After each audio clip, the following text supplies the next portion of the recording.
Good morning, everyone. Could I encourage you to be seated?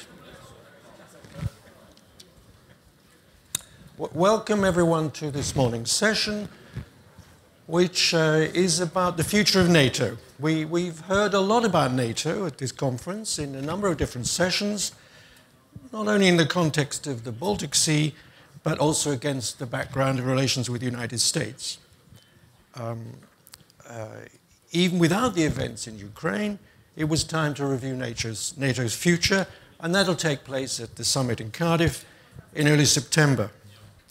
With NATO's out-of-area activities coming towards a close, its future has to be rethought.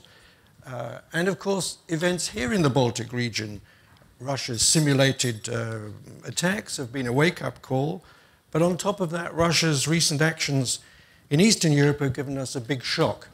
Not a surprise, perhaps, to some of you, but certainly a shock. So we've got to look long and hard at NATO's missions, means, and also its membership, the membership map.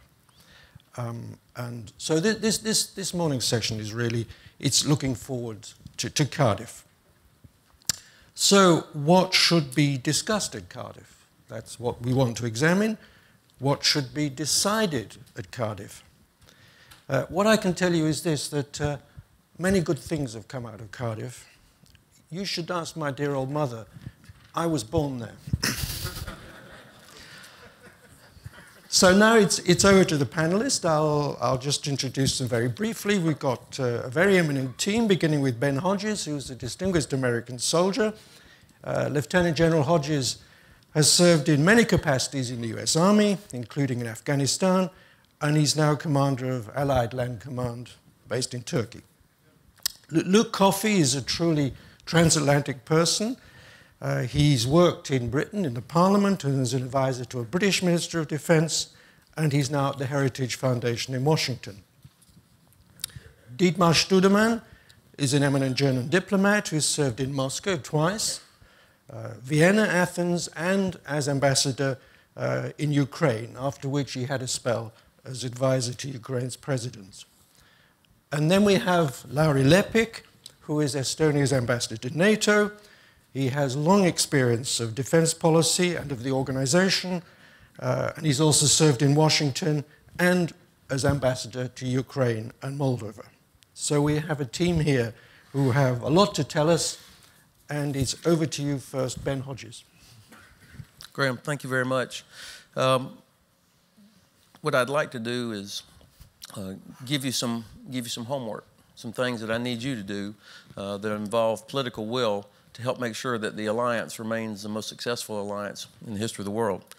You know that the military works with political guidance, within the political will that is demonstrated through political guidance to the military committee and to the command structure, ACO, Allied Command Operations, also known as SHAPE.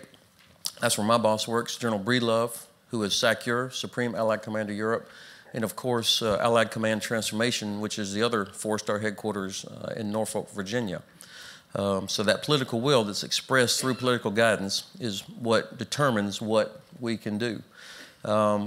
So hopefully today, my goal, I will accomplish my goal of giving you some things specifically that you can do to help make sure that the political will is there to do what needs to be done to do what the alliance intends to do. I'm going to do that with three main points. First, NATO, the most successful alliance in the history of the world, will in fact meet its collective defense commitments, and evidence of that is around us everywhere. Number two, we need to learn from what we're watching and what we're seeing of Russian application of the full range of its national power and ensure that we, the alliance, and our partners retain the ability to overmatch their capability. And number three, the alliance should carefully reconsider its current strategy and related policies about information and intelligence sharing, interoperability of communication systems, the NATO force structure arrangements, and some manning policies. First, let's talk about how NATO is meeting its collective defense commitment. Evidence of our commitment to do this was actually seen back in the fall of 2012 when Turkey asked the alliance to deploy Patriot missile systems before a single Scud missile had ever landed inside Turkey. So the threat was a potential threat, and yet within 3 months, from formal request to full operational capability of Patriot systems from the Netherlands, Germany, and the United States, fully operational in the dead of winter in south-central Turkey. That's lightning speed. In 3 months, for that to happen, all 28 nations had to agree that there was in fact a threat and that it was worth doing, and then to deploy very heavy, sophisticated systems. For all of you, imagine pick 28 of your closest friends or 28 of your closest family members to agree on your favorite restaurant or your favorite football team, European football team. That's not going to happen. So to get 28 nations to agree that fast, I think that shows the strength of the alliance and also the strength of the processes and structures. Since the Russians seized the Crimea and deployed forces around eastern Ukraine, what you have seen is the deployment of additional capabilities by 7 nations. And yesterday, with all due respect to Francois, when he talked about only 6 of 28 are doing anything, actually half of NATO is in fact on the front line. They're already there, and it was 7 other nations that deployed capability into NATO. So I think that's worth noting. I would give high marks to the military committee and the SHAPE and ACT for all that they're doing to develop options for the political leadership. And in fact, I think the SACEUR has gotten very high marks from the North Atlantic Council on what he's done. I would defer obviously to Ambassador Lepik and Ambassador Lute, who sit on the NAC, but that's my sense of it. The exercise program is being reviewed to make sure that the NATO organizations, the command structure and units are prepared to do what it might be asked to do. One of the things that I'll ask you for, though, is the political will to enable us to exercise on real scenarios. Some people are squeamish if you talk about doing an exercise that involves Russia, or specifically in the Black Sea region. If we don't have that political will to exercise in that kind of a scenario, then we will do exercises against mythical scenarios. A Game of Thrones threat versus actual, studying the terrain, studying the forces, studying the organizations, and preparing for that. That requires political will to be willing to do that. SACEUR priorities last year anticipated possible requirements in the post-ISAF world. His #1 priority was make sure we get the transition from ISAF to resolute support right. #2, make sure that we make a transition as an alliance from a deployed or campaign footing, ISAF, to contingency footing, which has significant implications for training, command and control, and organization. So the alliance was already moving in that direction. And I guess what I'm saying in this first point is that all the things that are already happening actually are building on existing structures, existing policies, existing programs that the alliance, and we are not perfect, but it's been successful for almost 70 years, and those things that have developed and evolved over those 7 decades are what is enabling us to do what's being done right now. In terms of commitment, when I see an Estonian soldier, I see a NATO soldier. When I see a Romanian soldier, I see a NATO soldier. When I see a German soldier, I see a NATO soldier, and that's the way we're approaching this. My second point is that we need to learn from what the Russians are doing. We watched their Caucasus 2012 exercise when they deployed thousands of troops into the Caucasus, obviously to exercise, obviously to send a message to that part of the world, but also to put in infrastructure and people that would be necessary to ensure the security of the Sochi Olympics. Huge effort, very effective. Obviously, and then last year, of course, we watched Zapad 13, as I'm sure all of you did, and other Russian exercises. And the big takeaway from me from that exercise, Zapad 13 in particular, was strategic deployability.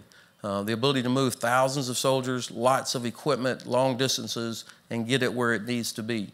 To move 100 tanks, 700 miles on a rail car, on a train, is no mean feat.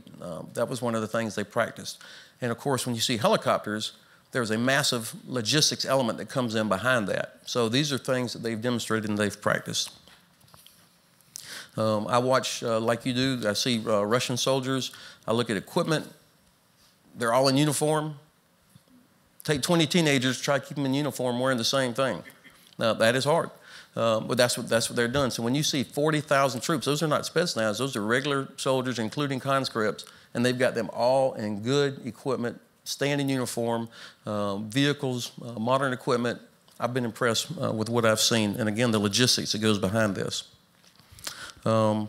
And then finally, the speed. Sakir said the other day, they're in position now. Within 3 days, they could have all of what we think their objectives might be in the eastern Ukraine. NATO's exercise program needs to reflect what we're learning and what we're seeing here, from the full range of use of soft power, information operations, what some people refer to as special war. I think this is actually modern war versus calling it conventional or unconventional. This is, in fact, modern warfare, and our exercise program needs to reflect that.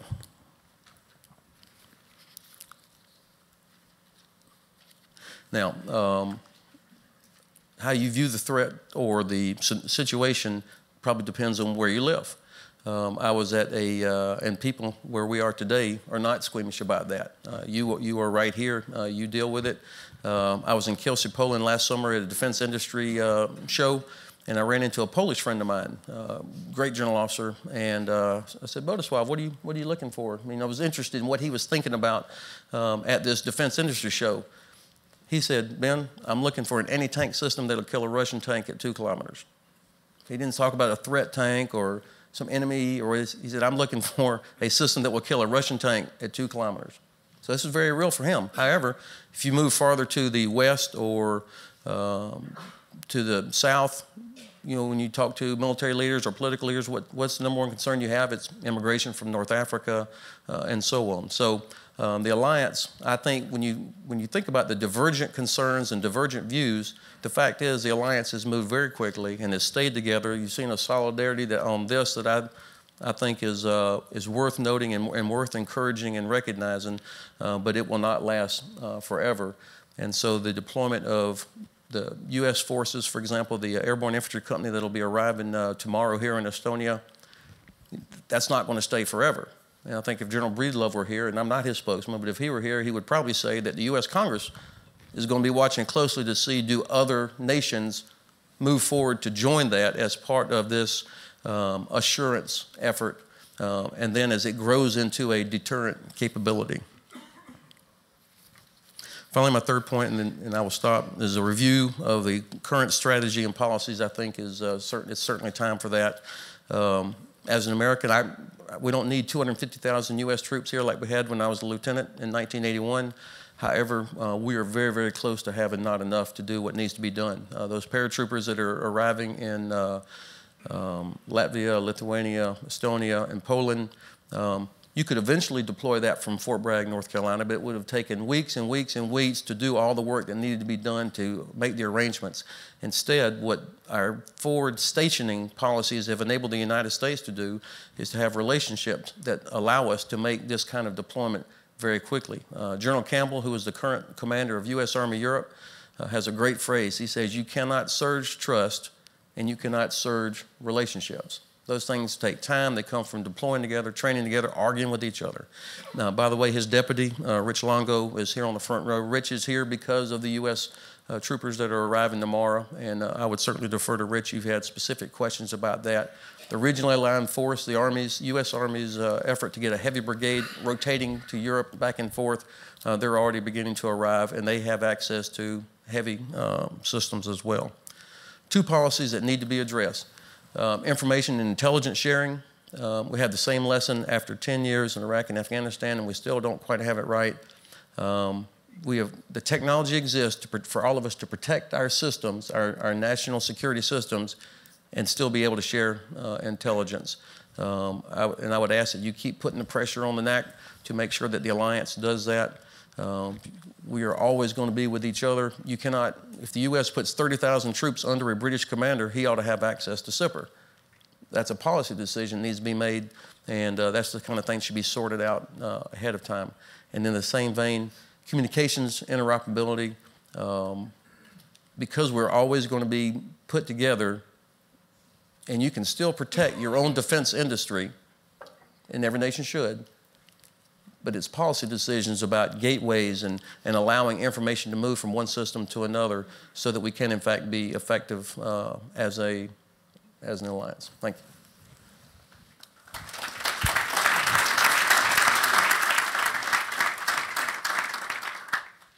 Thanks a lot. Luke. Thank you. Good morning, everyone. I would like to echo everyone's previous thanks to Matt and all the organizers that has put together this conference. It's great to be back in Tallinn. It's great to be specifically at this conference, and it's an honor to be in Tallinn during the week that this country is celebrating and honoring veterans. Estonia has done a lot, and as a veteran myself, I would like to thank the Estonian people for everything that they have done. So, should NATO get back to basics? The answer, in my opinion, is yes. But what does this actually mean? What does it mean to get back to basics? It means we should probably start by reviewing the original 1949 North Atlantic Treaty. If for anything else, just to remind ourselves what NATO is for. The North Atlantic Treaty might be 65 years old, and it might be only 1,225 words, but even with its age and its brevity, it's still a document on which we can draw inspiration for how we should be viewing this region today. NATO is firstly and foremost a security alliance, a collective security alliance. Its mission in 1949 and throughout the Cold War was to deter and, if required, defeat the Soviet Union on the battlefield. It was to halt the spread of communism into Western Europe, and it was to ensure and guarantee the territorial integrity of its member states. And although the nature of the threat has changed, the threat itself has not gone away. And often when talking about NATO, Article 5 tends to dominate the discussion. Occasionally, Article 4 gets a mention. But what do the other articles in the original treaty tell us about how NATO should be today, how NATO should view the world, and how we can get back to basics based off the original document? To me, back to basics means getting the alliance to refocus and prioritize this region of the world. There's plenty to do in this neighborhood. The alliance doesn't always need to be a solution looking for a problem elsewhere when we have many problems and challenges we're facing right here. Article 6 of the treaty states clearly that NATO's area of responsibility is the North Atlantic region north of the Tropic of Cancer. With the war in Afghanistan winding down and Russia flexing its muscles in this region even more, I think back to basics is getting NATO to reprioritize and refocus on this region of the world. Back to basics also means investing properly in defense capabilities. Article 3 of the treaty states that member states will, at a minimum, and I quote, maintain and develop their individual and collective capacity to resist armed attack. Okay, so forget about all the debate about 2%, only 4 countries out of 28 spend 2% of GDP on defense. There is a treaty requirement for member states to be able to develop a capacity to resist armed attack. How many NATO members can honestly say that they're meeting this treaty obligation? Since 2008, Russian defense spending has increased by about 31%. During the same period, European defense spending has decreased by about 15%. Or let me put this another way for you. New York City, not New York State, but the city, New York City spends more on policing than 14 NATO members each spend on their national defense. So getting back to basics means investing in these capabilities that we need. Now, Ambassador Lute yesterday mentioned 7 capabilities that he thought was worth NATO as an organization and its members investing in. I would add a caveat to one of them, and then I would add an additional 8th capability. The caveat I would add would be on precision weapons. Yeah, he's absolutely right. We need to invest in this high-end technology, these precision weapons, but it does you no good if you run out of these things halfway through a campaign. And we know that during Libya, there were countries that were literally, not figuratively, but literally running out of munitions to drop. And this would have been unacceptable during the Cold War, and this is why we need to get back to basics. Then the 8th capability I would add is air-to-air refueling. There are estimates that show that collectively European countries have 42 assets that can conduct air-to-air refueling, while the US has over 550. Now, it's been mentioned that we're all tired of hearing about gravely concerned policies from the European Union. Well, I'm equally tired of reading another European Defense Agency statement announcing another letter of intent, another review, another report about air-to-air refueling. It's time that we actually start turning this into actual capabilities and assets that we all can use. Back to basics also means using NATO to promote democracy, stability, and security in this region of the world. And this has normally been done through enlargement, by enticing those countries who are not part of the club to reform, to transform, to change, to become part of the club. Yet, former Secretary of State Hillary Clinton said at the Chicago summit that, and I quote, "I believe this summit should be the last summit that is not an enlargement summit." Remember that? But even with that being said, it seems like the door is closed for enlargement. Now, Article 10 of the treaty states that a unanimous agreement by the alliance means that new European countries can join the alliance if they contribute to the values and the norms and contribute to the security of the alliance. I think Wales should be an enlargement summit. I think Wales could be an enlargement summit. And I think that it's important that it is an enlargement summit because it will demonstrate to friends and foes alike in the region that making the effort to transform and to reform is worth it. And make no mistake, there's only one country that is preventing Wales being an enlargement summit, and that's Greece. Now, those that disagree with this back-to-basics approach, that NATO should refocus and reprioritize this region of the world, argue that the world has changed. We're interdependent, we're global. The threats to the North Atlantic region could originate as far away as Central Africa or Central Asia. I don't dispute this, nor am I saying that European or North American countries should ignore threats coming from afar. And under certain circumstances, as we've seen in Afghanistan, it's the right thing to do to get engaged in out-of-area operations. However, in my opinion, when there is a real threat to this region of the world, but there are limited defense resources to deal with these threats, collective defense must be the top priority. Often the phrase global NATO is used to decide to describe the type of NATO we need today. This is actually a very in vogue phrase in Washington, D.C. among the think tanks, like global NATO, global outlook. But to me, saying that you need a global NATO in the 21st century is a given. It's a bit like saying you need an email address in the 21st century. Of course you do. And of course we need a NATO with a global view of the world. And this is where NATO's partnerships are so important. But we need a NATO that and it doesn't need to be everywhere all the time, but it does need to be here in this region of the world, ready to roll if needed. If Crimea has taught us anything, it's that there's a threat on NATO's doorstep, and I think many are still in denial about it. I'm pessimistic about how I think Europe and North America, the US, will react to events in Crimea and eastern Ukraine. Sadly, I don't think it's going to result in an increase of defense spending. I don't think it's going to see more U.S. troops being permanently based in the region. I don't think anyone believes that a U.S.-based brigade combat team that occasionally rotates battalions to Europe delivers the same deterrence effect or capability as two permanently based heavy brigade combat teams. And I don't think that what's happening in Crimea is going to lead to new NATO infrastructure that's permanent in this part of the world. I hope I'm proved wrong. And it's not as if there isn't enough to keep NATO busy in this part of the world in the 21st century. NATO should be focusing on preventing nuclear proliferation, of defending against cyber attacks, of looking at energy security, of establishing a comprehensive missile defense system. As the NATO-led combat operation in Afghanistan ends, that drive that's brought all these countries together with interoperability, with training, is going to slowly evaporate. And we have to stop this from happening. And as General Hodges was saying, that training for the Article 5 mission is going to become more important now than it probably was ever before, if not just the recent past. And then we have the Arctic. This was discussed yesterday in great length. But if you look at the 2010 strategic concept, or if you look at the communique that was released after Chicago, and you open it up in a PDF document and you hit Control F and you search for the word Arctic, you will not find it. The word Arctic does not exist in the strategic concept.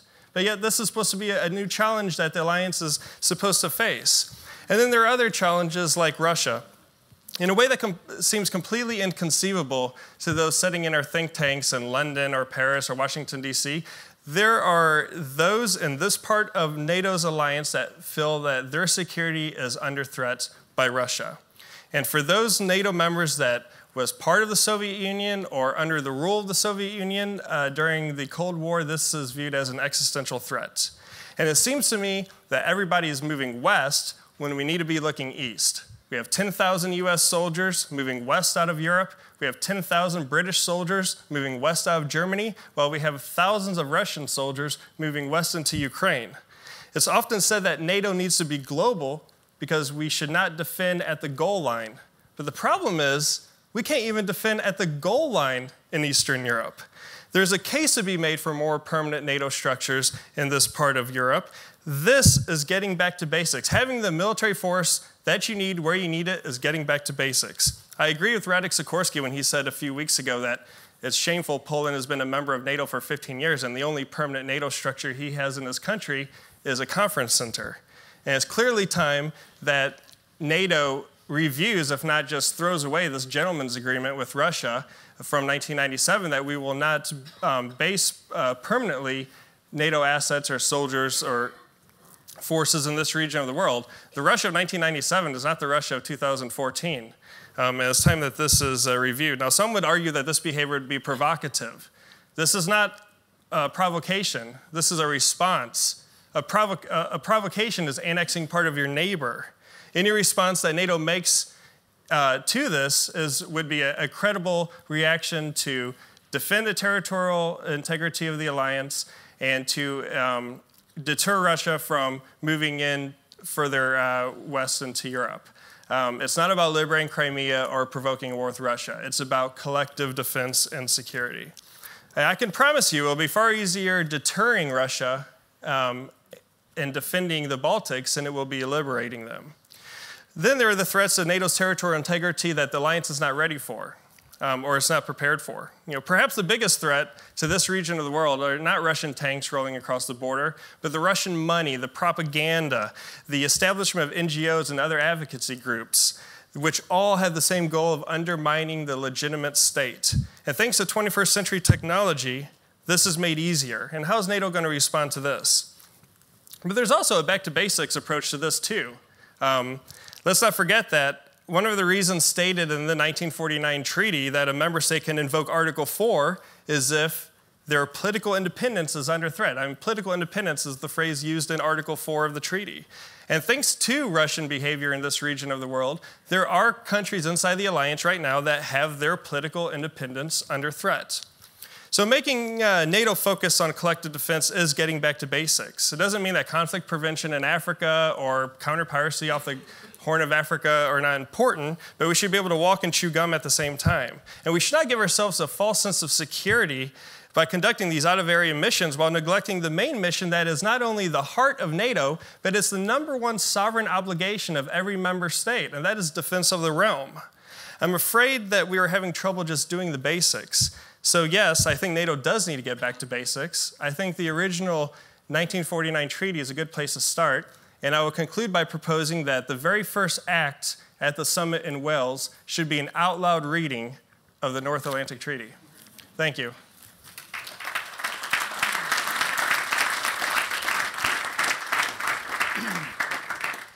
Thank you very much, Luke, for your take on the basics, and thanks for reminding us about the treaty. I think they should read it out in Welsh.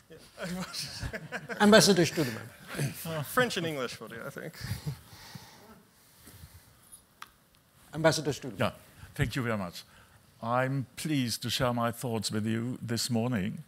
But as the moderator already said, we have treated NATO at length at this conference, including Ukraine, of course.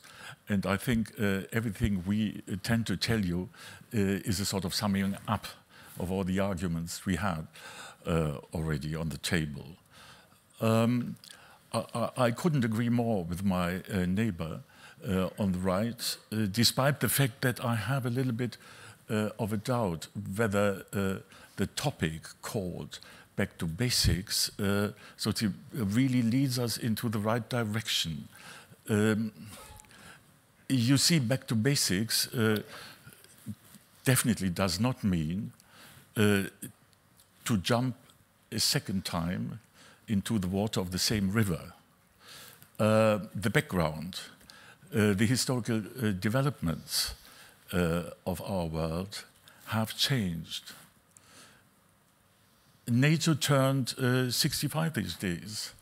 And I remember vividly that we had in Germany and elsewhere also a really vivid discussion what might be the future of that 65-year-old institution. Wasn't it time for retirement? What would be the future if there would be any future at all? Putin solved that question. His blatant actions in Ukraine showed quite clear that NATO is needed even more than ever. But we are not any longer in a confrontation situation of two ideologies, the way we started in 1949. We have a different situation.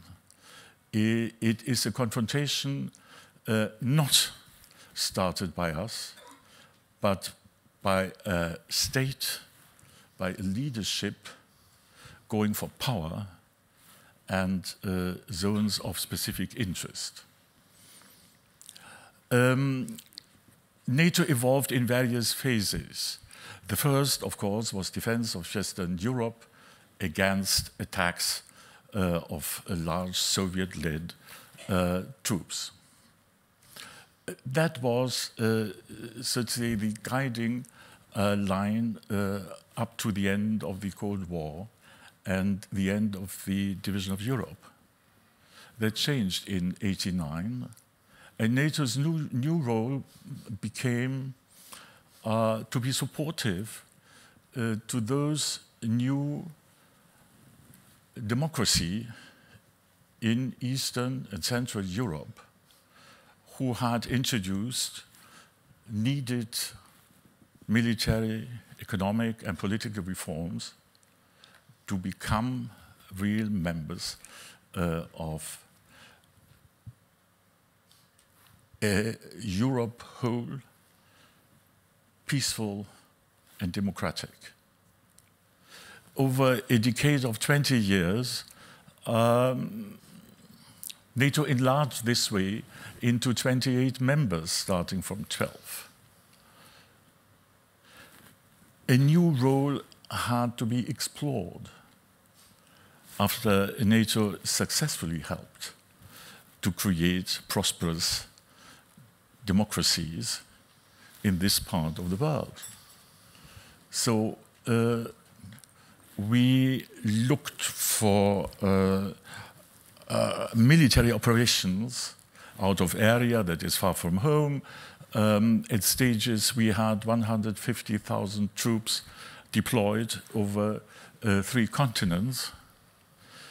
But with winding up our presence in Afghanistan and reflections whether we should stay in other parts, I think even this task had come close to a natural finale.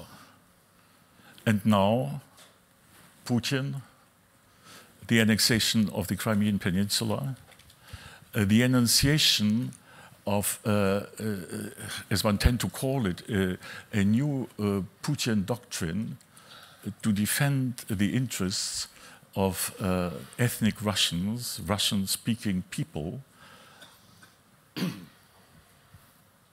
everywhere, whatever their citizenship is, really put us into a totally new situation. With 5 members bordering Russia, and with 2 of them having relevant Russian-speaking or ethnic Russian minorities, defense has become top priority again. How are we showing that this is not only top priority on the paper, but top priority in reality? As my colleague already said, we have to demonstrate that not only visibly, but as solid and as consolidated as possible. The more member states involve themselves into this demonstration, the more convincing we will be.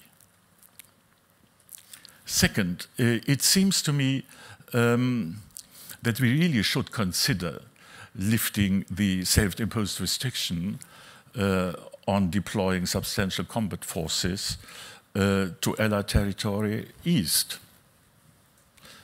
As you remember, a unilateral promise we had given Yeltsin in '97. At that stage, a Russia more cooperative.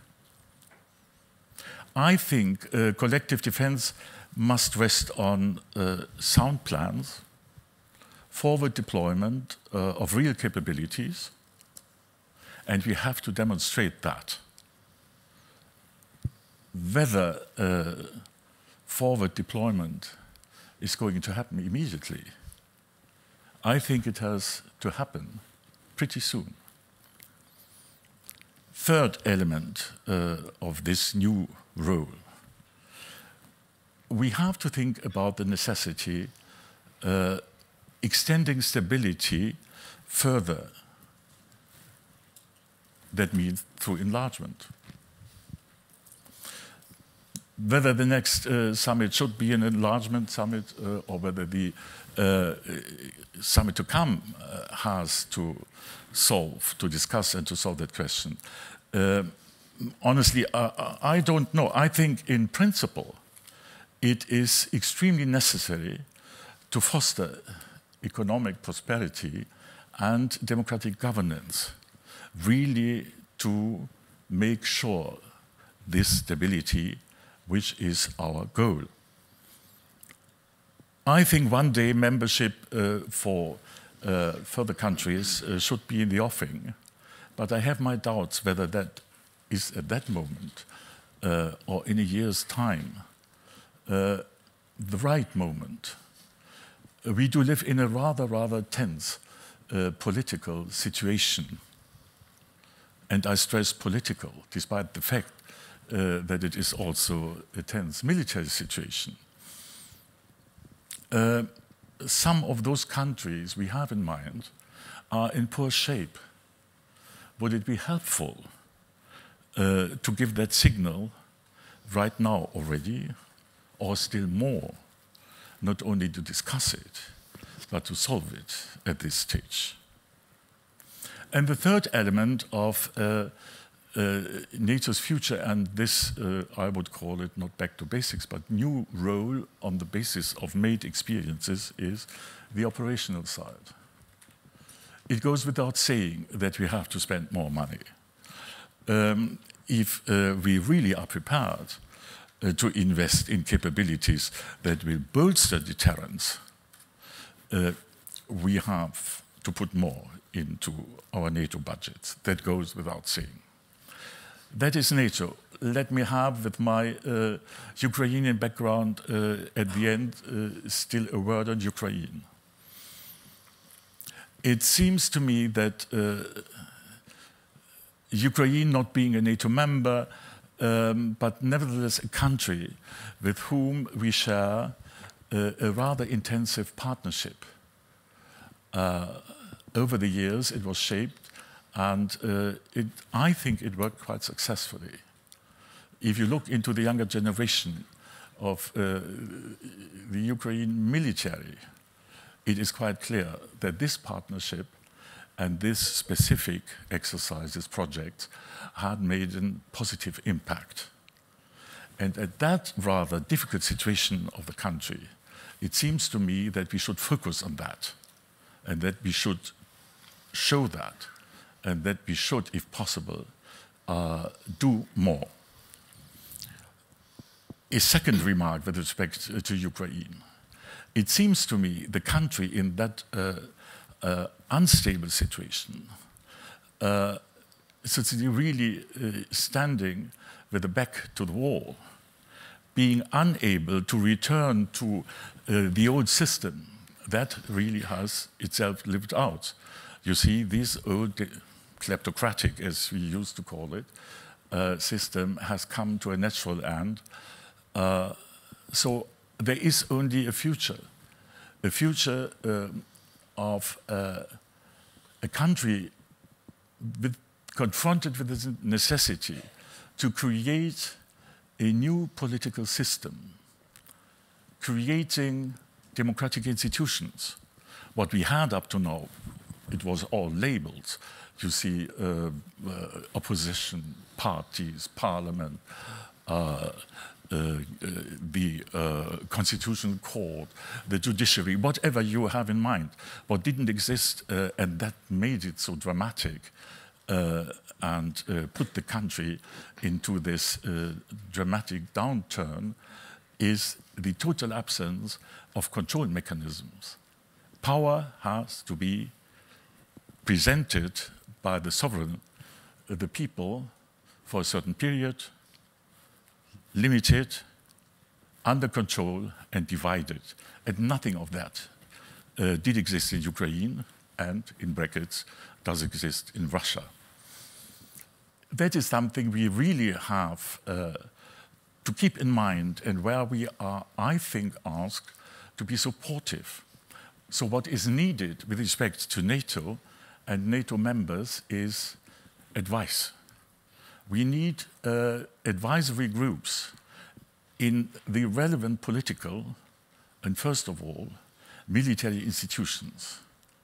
And there we really have to make decisions pretty soon, better today than tomorrow. And thirdly, we have to reflect over the question and to discuss it seriously, whether Ukraine should not be given modern military defensive equipment. Thank you.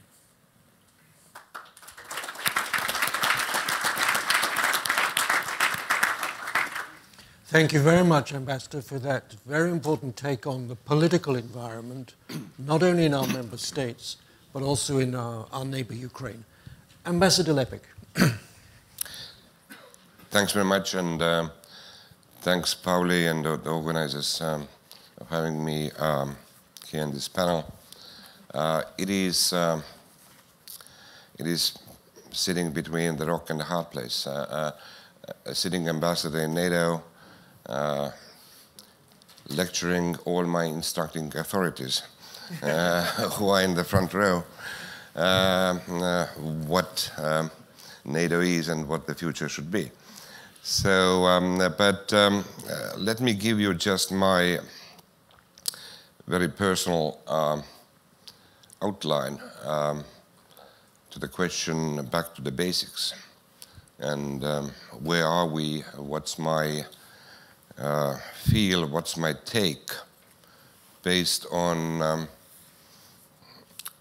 my experience of 8 years in different positions in NATO? And my personal feeling really is that we are back in the basics. We've always been there. You can argue that the operation in Afghanistan was out of area. You can also argue, and I think that's true actually, it was in response to evoking Article 5 after 9/11.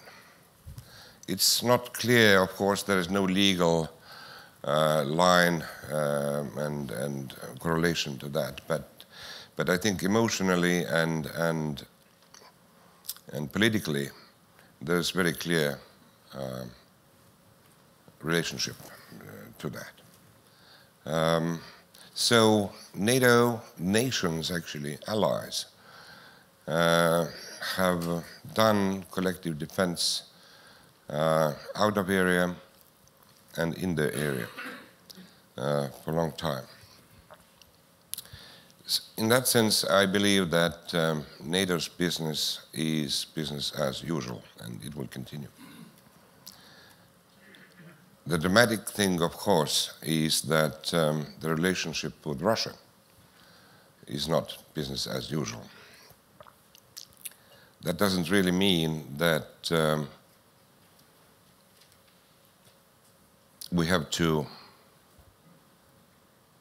change the basic principles how NATO operates. we just have to, and what we have done so far, and I think everyone is aware of all those very practical and very clear measures the allies have actually taken to either reassure or to use the other word, actually, to deter deterrence measures, which signal to Mr. Putin that indeed allies mean that Washington Treaty is intact. I think, and this has been spoken before, you know, different examples, 9/11, Article 5, sending patriots to Turkey, Article 4. Still there is one difference, and I think we will overcome that as well, maybe at the summit, is that when we speak about those arts of operations, sending patriots to Turkey, it can be argued as a collective defense effort. Now, we have a new factor. We have to rethink what Russia is. It is not dependent, I mean, the rethink, the reformulation is basically an emotional thing. It doesn't mean that NATO hasn't acted. And it has acted in accordance to the actually national decisions, what all the capitals make, either it's in Washington, Berlin, Rome, to reinforce the deterrence.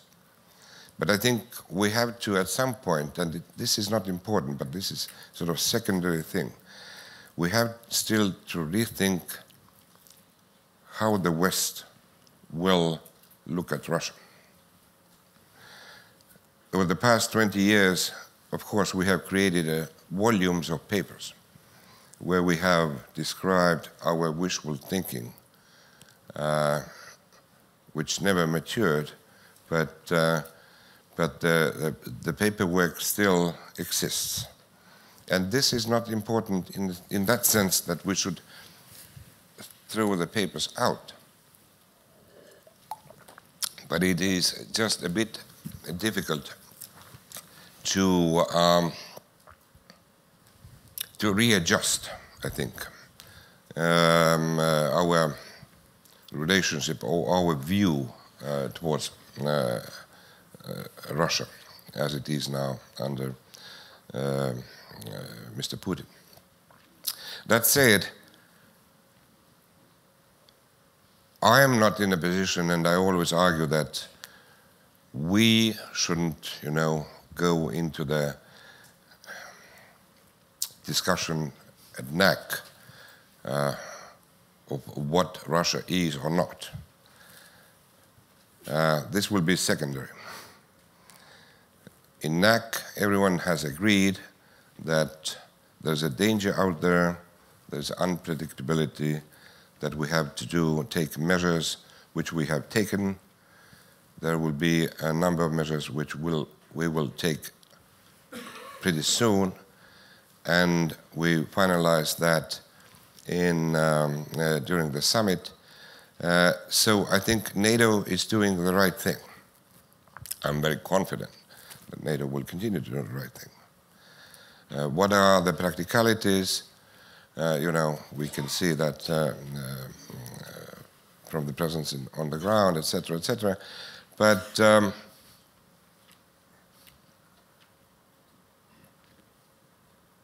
I think that is the most important take, that indeed NATO is doing its basics. From my perspective, there's no doubt about being confident that sitting where we are, 100 kilometers from the Russian border, being a frontline state, that our security is in doubt. No way. I'm very confident that all those signals we are sending by deploying allied forces, the boots on the ground, are right and measured. And I'm quite confident that we will continue with the same spirit and during the Will Summit as well, and afterwards. Thank you.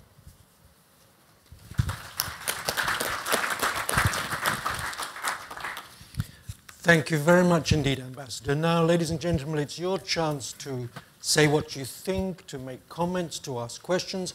I'm going to take them in groups and then ask the panel, beginning with you, Ben Hodges, to reply to the points which they want to. President.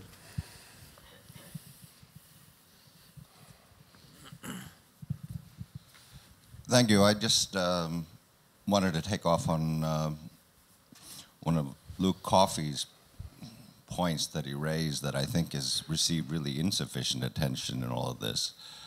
I mean, let's face it, we can talk all we want about what kind of forward pre-positioning of equipment and boots on the ground, but ultimately they require a political decision on the part of the allies. And any of them can be blocked by a single ally. And I think that the massive penetration of political decision-making in various forms in the alliance by money can put all of this under doubt. Started already with the Ostausschuss in Germany 20 years ago, arguing to the Kohl government that forget any kind of EU enlargement to the Baltic countries. But that was back then.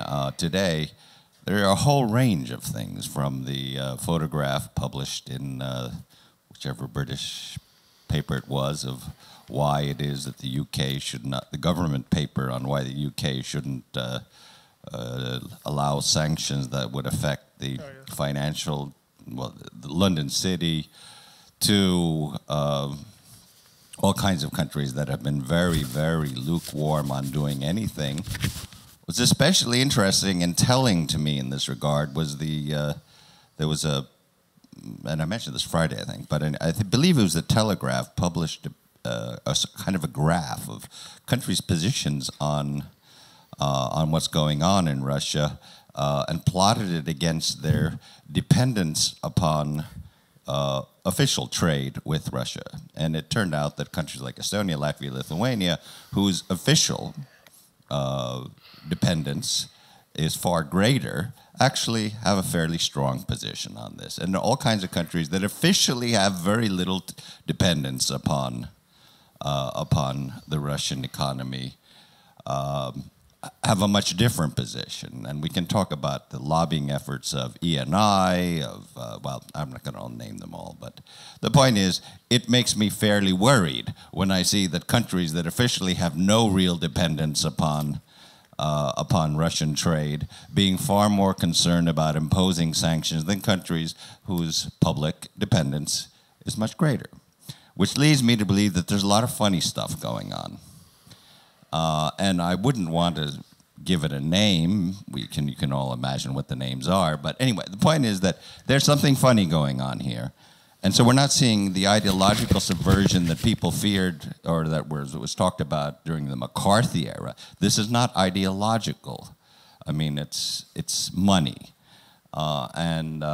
When we've all agreed that Russia today has very little soft power, because no one really wants any of this sort of Eurasian Orthodox Messianism, well, there is another form of soft power that I think that that is not talked about enough, and that's the soft power of cash. And I think we ought to look at this. I mean, we don't have many tools, and I think there's probably not a great willingness to look at all of the mechanisms used, especially because some of the people in power are, in fact, getting some of this money. But I think it's kind of this elephant in the room that we really don't want to admit exists, which is that political decisions are being swayed by money, either in terms of lobbying or some other forms.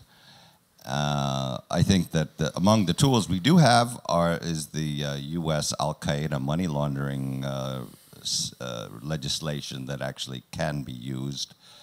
But other than that, there's not much. But I think we need to address that because, I mean, ultimately, if you get into a situation where you do have to have a serious discussion, either in Article 4 or Article 5, and some country that is far away is not affected by any of this, you know, loudly protests, and then that will lead to the end of NATO, and it will be because if Article 5 doesn't function, that's the end of NATO, and if that happens because someone's been paid off, then I'm getting quite concerned. So I think this ought to be looked at much, much more than simply talking about how many boots on the ground, how much deterrence do we need in situ, and so forth. Thank you. I heard from the panel a resounding yes to the question, which is back to basics. I'm very happy to hear that. I fully agree, of course. That's the way we should go. And actually, a number of us members of NATO have been arguing for many years that that would be the way to go. The argument was not that we should not do out-of-area operations. The argument was that if we don't do area, there's not much credibility to out-of-area. And if we don't do Article 5, there is not much credibility to non-Article 5 either. So in a sense, the alliance has to be constituted on area and Article 5 also in order to be able to do other things. And I just want to remind the audience, since this seems to be the complete agreement here now, that this was a very controversial point of view only a few years ago. Some of the new members were basically told that they were paranoid in making that argument, and when we in Norway started to make the argument in 2006, 2007, it was seen by some large member states as a kind of deviation of what should be the real intention, which was fighting in southern Afghanistan. So I think we've come a long way. I think we've learned a lot from the 20 years of heavy out of area. We learned a lot about interoperability. We become better connected. Our soldiers got to know each other. There's a lot of good lessons to be taken from that. But I also want to say that we really now have to invest militarily and politically in a kind of rethink, retrain, re-strategize, because there is now a lot of sort of sociological effect of the many years in deployed operations, which we have to balance for in our internal thinking. That goes for the military, it goes for the political leadership, in order actually to conceptualize that what we're looking at in the immediate future is very different from what we did the last 20 years. And that, and again, as I think Admiral Kaskiala said earlier in a different group I was in, it's not only about how much you spend. I can say, I mean, I come from a country which has increased defense spending every year for many years, but I would still say that more important than the amount of money is what you spend it on. And actually, 10 years ago, the advice from NATO to member states was actually to don't scale its defensive capabilities in order to become more expeditionary. Actually, and some countries have actually made changes in the defense structure which may not be the optimal ones, looking at the Article 5 scenarios that we're now thinking about. So my point is basically, there is a political agreement now, but it has some real hardcore consequences that we have to start thinking about. Now I'm going to ask some other speakers. Can I remind you to introduce yourself and limit yourself to 1 minute, please? There and over here. This gentleman here. Thank you. Charlie Salonius, Pasternak, Finnish Institute of International Affairs. There seems to be a strong support for permanently stationing units in Eastern member states. Quick question, would you rather see it be multiple small, effectively tripwire units, or one large Brigade 28, which would also have symbolic and combat capabilities? Thank you. Alison.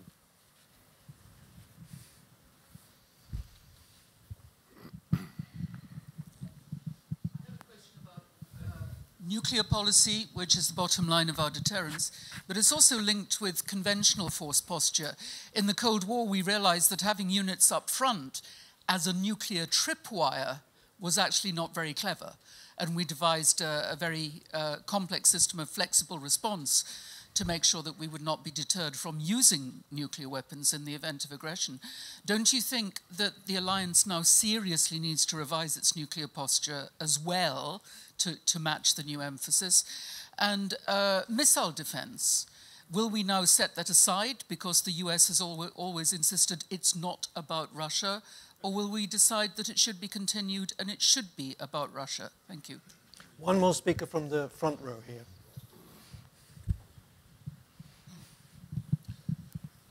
Vladimir Sokor, Jamestown Foundation.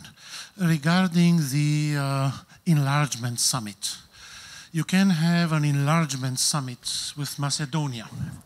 And in that case, the minor irritant of the Greek veto would have been removed.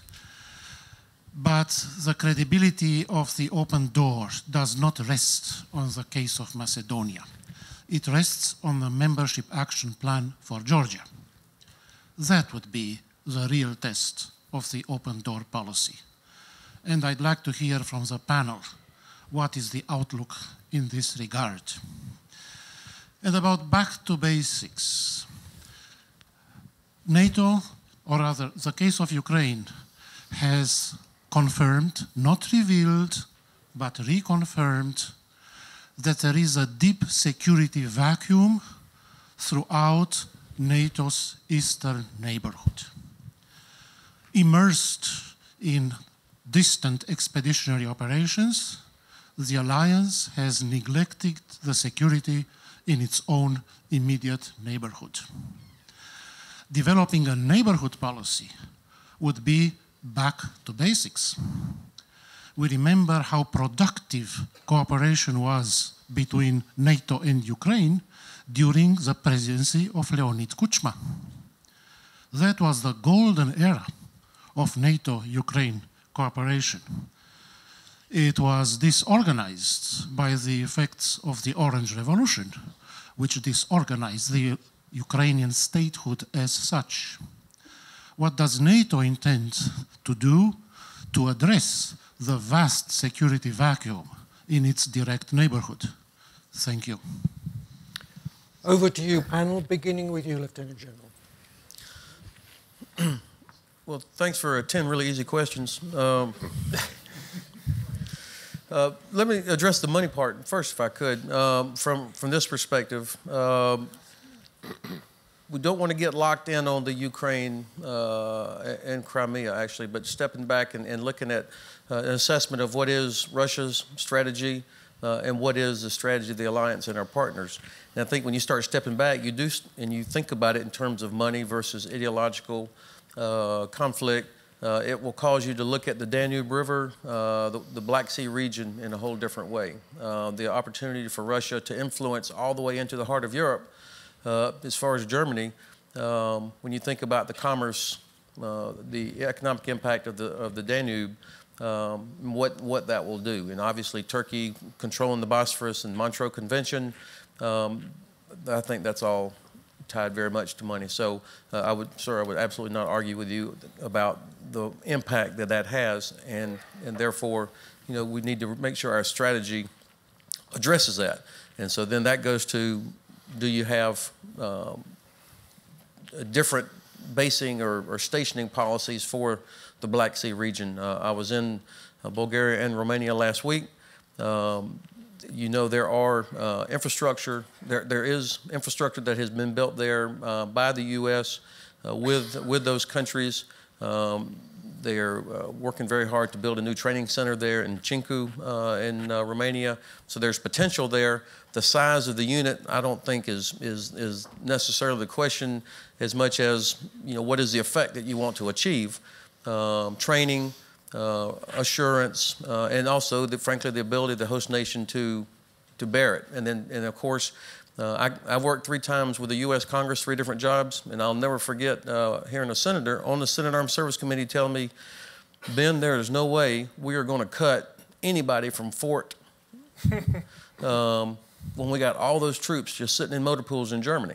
Now, he was about 20 years behind on what he thought was still in Germany, but nonetheless, that's a senator on the Senate Armed Services Committee who ought to know, and that was his mindset. So if we're going to change stationing policies, and I do hope we will, that's an important part of the process as well, is ensuring that there is congressional support. And then finally, on spending money on the right things, I think at least 2 people mentioned that. I absolutely agree. I think that the Baltic nations and Scandinavian nations should be investing in multinational core Northeast. It's one of the 9 cores that make up the NATO force structure. It is the only core of the NATO force structure that is in Northern Eastern Europe. It's a low readiness force right now. It's scheduled within the next 3 years to become a high readiness force. We have recommended to shape that it be accelerated to get MNC Northeast, which is based in Szczecin, accelerated to high readiness before the end of 2015. Germany, Denmark, and Poland are the framework nations. Estonia is already a strong investor in it. The U.S. has personnel there, and we're trying to increase that. I think Latvia, Lithuania, and other nations should focus on getting MNC Northeast as a high readiness core headquarters to demonstrate real capability. Thanks. Luke Coffey. Thank you. Mr. President, I agree completely that Russian money has a lot of say and influence and a lot of currency, especially in Western Europe, and it does erode the state. And it should be viewed as a threat because of that. I agree. I find it puzzling that some country like Estonia, who depends heavily on trade with Russia, dependent on literally keeping the lights on from Russia, is willing to take a strong stance, whereas other countries far, far away take a weaker position. And I think that Russia respects 2 things. They respect strength and they respect consistency. And the strength thing we've already talked about, the lack of defense spending, the lack of defense capabilities, investing in the right capabilities. But also there's an inconsistent message coming from not only NATO, but also the EU and Brussels. On one hand, you have the NATO Secretary General saying that the crisis in Crimea is the biggest threat to European security since the end of the Cold War. But on the other hand, you have French going on with the sale of Mistral. You have the Spanish that allow the Russian Navy to refuel and do bunkering operations on their territories in North Africa. So you get these inconsistent messages. And then, well, this also ties into what Dan Fadda said yesterday about some European countries might need to sacrifice a little for the greater good. I'm not optimistic that that will happen. The point about consolidating what we've learned from Afghanistan, I think, is a really good point. That's why I think we need to focus on these huge collective security exercises to keep the interoperability up, to keep that training, that culture, that ethos that has been forged on the battlefields of Afghanistan. The focus on expeditionary warfare, when I say get back to basics and do territorial defense and defend this region of the world, in my opinion, that includes expeditionary warfare. Going from Lisbon to Narva is about the same distance as going from Paris to Bamako. When French went into Mali, that was an expeditionary mission. Europe's not a small place, and where the alliance has interests in this region of the world is actually a very large place. So you're going to need expeditionary capability to deploy and sustain forces if they're required.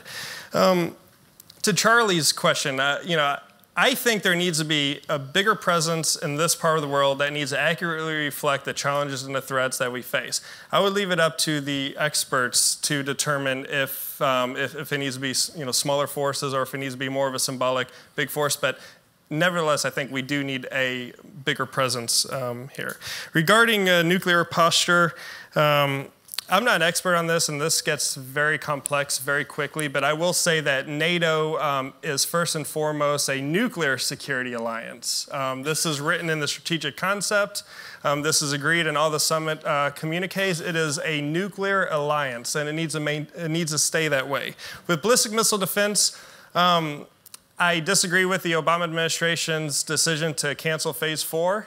I think that, again, this was part of the continuation of sticking with this failed reset policy. I think the way the announcement in 2007, I think, or excuse me, 2009, the way that was handled was, and we all know the story, that was mishandled greatly. And I think that we need to double up on the missile defense effort. I think this is actually one area that smart defense can work. Luke, because, excuse me for interrupting. Oh, all last right. words. Yeah, Just conclude. so yeah, we need to stick with missile defense and we need to drive forward with it. Thank you. Dietmar Stüdemann. Thank you. Of course, I have to go for the question money versus political principles. Because, I mean, putting this question on the table, it seems to me all the time that Germany is meant. Of course, it's Germany meant. But no, fine. United Kingdom and others have also problems with that. But I tell you something, that is a discussion, yes, which has its points. But on the other hand, it seems to me it is, or it has become a discussion more or less on the surface. If you look into the development, I really tell you, the other day we had the visit of Deputy Prime Minister Shuvalov, who is sort of in charge of trade and economy.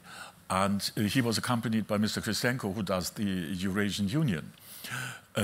We went into a heavy row because, I mean, Shuvalov wanted to see not only the politicians, but also the cooperative community. And the cooperative community made it quite clear that they are not intended to give up what they had achieved during 25 years of sort of positive and successful cooperation with Russia. Steinmeier then went up and said, my dear friend, stop. It is quite clear in a situation where Russia turns into a development which really crushes basic principles, we have fought for since the Second World War. You see, it is not any longer the question of useful trade cooperation. This goes to the heart of our self-esteem and of our self-understanding and of our survival. So, dear Russian friends, you have to learn a lesson. And the lesson will be that money does not rule politics. I think, and when I looked then into the face of Shuvalov, I really have to say, I mean, he went pale and he even wanted to leave the room. So I think the message is quite clear. Another aspect, the Germans all the time are meant to be rather reluctant with respect to sanctions.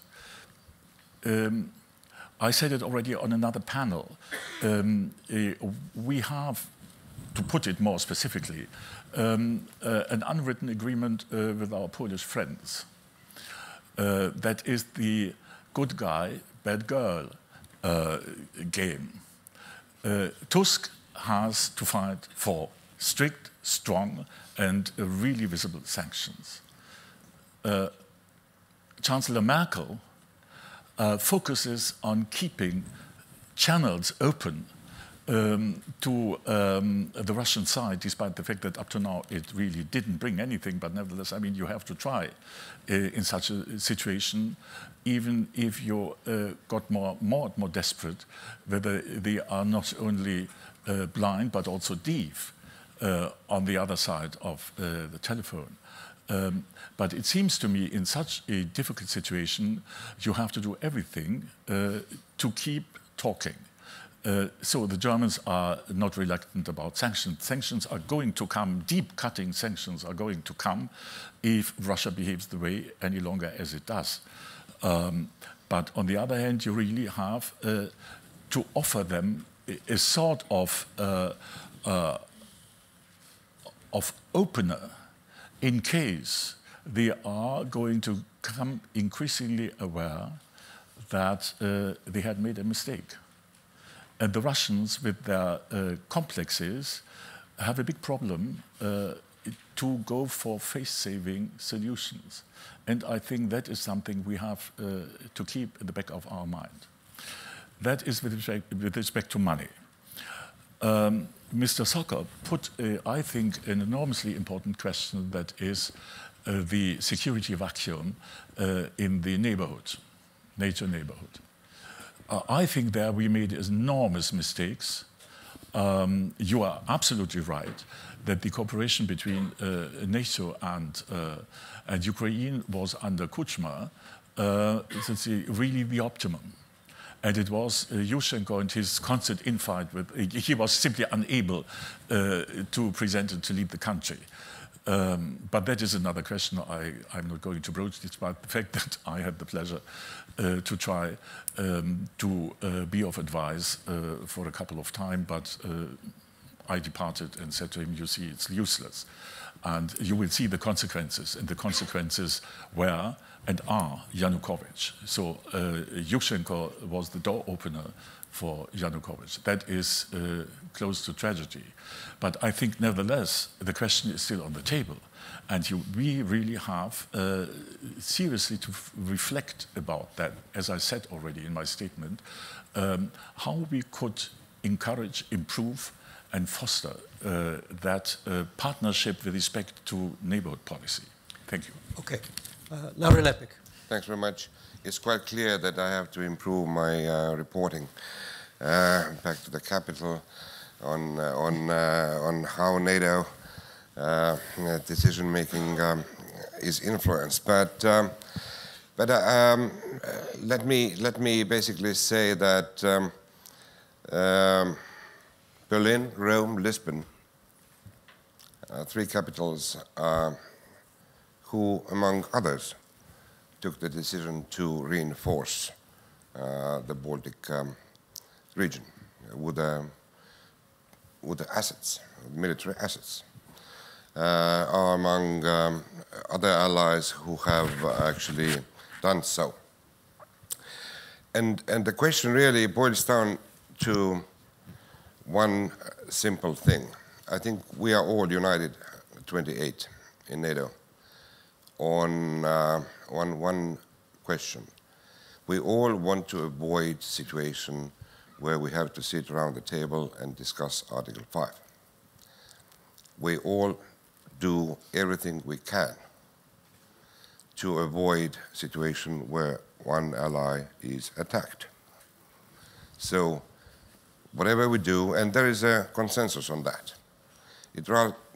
It's not dependent on whatever we think about the, politics or what is influencing politics or political decisions. No one wants to be in that situation. And this is actually what unites the organization at the moment and will be. And therefore, I don't want, of course, to label it, and there's no need to, but we have to very clearly understand that this is the driving force in NATO. Everyone chips in and does everything they can to avoid Article 5 situation. That doesn't mean that Article 5 doesn't work. It does, of course. And this is a very important message to us and outside as well. Article 5 is the key. But in practical terms, we all work to avoid that kind of situation. Thank you. Ladies and gentlemen, my main role as moderator is to ensure that we finish on time, or at least before the next session is due to start. So the bad news is I don't think we've got time for another round. The good news is, over coffee, you can put your questions to the panel. I haven't said much as moderator, but I'm going to have the last word. And this is a word of advice to those of you who are going to Cardiff. Remember, you're going to a country with a minority language, Welsh. And remember their national symbol, it's the red dragon. In Welsh, Izmir goch. And now I'm going to teach you a bit of Welsh. You'll see it there in Wales, the red dragon. And underneath the dragon, it says, Izmir goch, the red dragon, Ddari Gachwyn, inspires action. So that's the motto for Cardiff, the red dragon inspires action. With that, would you please show your appreciation to the panel?